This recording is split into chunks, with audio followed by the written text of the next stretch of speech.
Hello friends, welcome to my channel, Immortal Soldier. Today's topic is India-China Relations from 1947 to 2021, Part 2. Let's begin. India-China Cooperation in Political and Diplomatic Relations. The Communist Party of China has maintained friendly exchange with major Indian political parties, including the BJP, Congress, and left-wing parties for a long time. 20 inter-parliamentary friendship groups have been set up by China and India. There are 50 dialogue mechanisms between China and India for exchanging views on various topics of bilateral, regional, and global concern. Economy and trade. Since the beginning of 21st century, trade between China and India has grown from less than 3 billion US dollars to nearly 100 billion US dollars, an increase of about 32 times. In 2019, the trade volume between China and India was $92.68 billion, with a combined market of over 2.7 billion people and a huge GDP of 20% of world's total.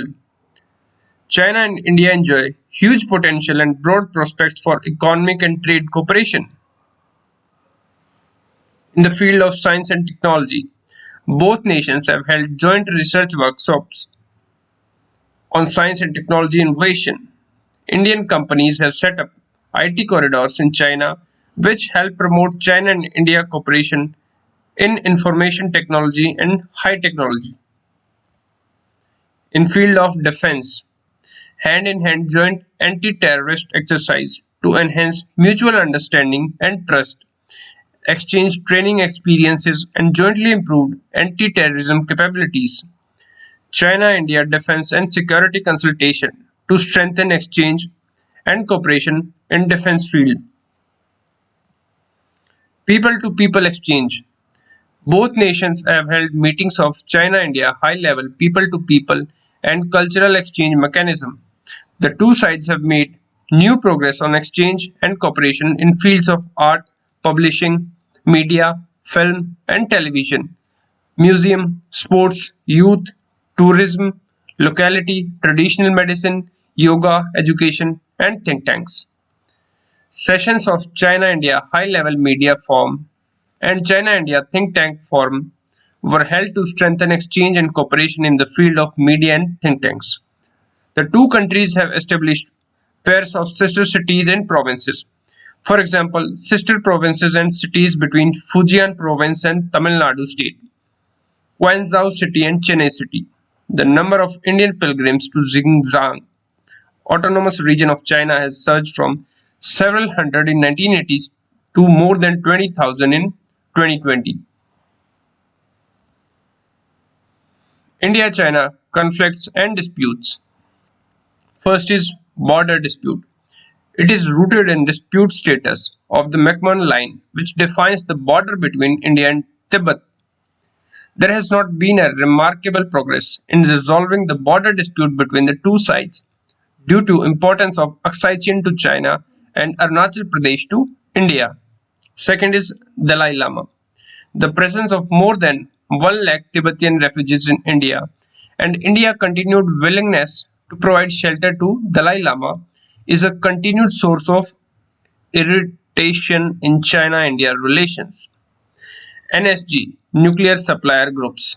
China is well established within the global nuclear order, with a veto power for granting membership in nuclear suppliers group.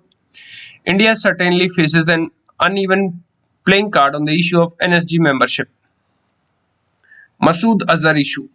When India raised its concern in UNSC, China was the only country among 15 members to have opposed the ban on Jaish-e-Mohammed chief Masood Azhar. Fourth is BRI, Belt and Road Initiative. China considers the CPEC, China-Pakistan Economic Corridor project planned in Pakistan-occupied Kashmir for Gilgit-Baltistan as a part of Belt and Road Initiative due to concerns over sovereignty of India. Next is Doklam issue. China attempted to build a road construction by bringing in earth movers and construction machine in Doklam area of Bhutan. The Indian Army had asked the PLA to stop the road construction activity that has resulted in standoff. Territorial distress.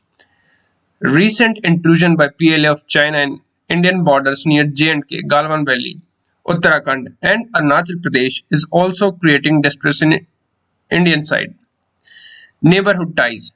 China is strengthening its trade and defense ties with countries which are strategically important to India. It poses security threats to India. Reasons for these conflicts are consequent change in balance of power between India and China in South Asia. Both the countries promote the notion of a multipolar world in which they want to serve as bigger players alongside the United States of America. India's attitude towards cordial relation with China remains mixed. These issues can be addressed in following ways. In SARC, South Asian Association for Regional Cooperation, India needs to rekindle the SARC process in order to secure historical affinity with its neighbors. You can also sign strategic agreements. Instead of starting from the historical issues, both countries can resolve the present issues. Strategic plans may be devised so that long-standing issues will be addressed. You can do so by economical treaties, friendship and cooperation treaty, and a free trade agreement to boost bilateral relations. Competitive coexistence, the promotion of business and people-centered connectivity and mutual confidence building measures should be implemented. India's active participation in Chinese initiatives such as BRI-ACIO across all districts will attract the Chinese attention. Mutual interest. The two countries have a common interest in curbing religious radicalism and terrorism. Strategic dialogues can be pronounced on this mutual interest. Way forward. Today's achievements of India-China relations embodied the great efforts of several generations. Both nations need to master the four keys of leading. It means to reach consensus and guide the direction of development of bilateral relations under the guidance of leaders from both the nations. By transmitting, it means to transmit the leaders' consensus to all levels and translate it into tangible cooperation and outcomes. Third is by shaping. It means to go beyond the mode of managing differences, shape bilateral relations actively and accumulate positive momentum. Fourth is by integration. It means to strengthen exchange and cooperation, promote convergence of interest and achieve common development.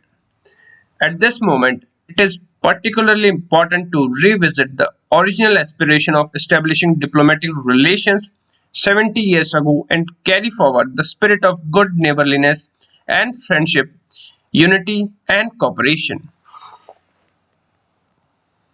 Thank you. Jai Hind. Please like, share and subscribe.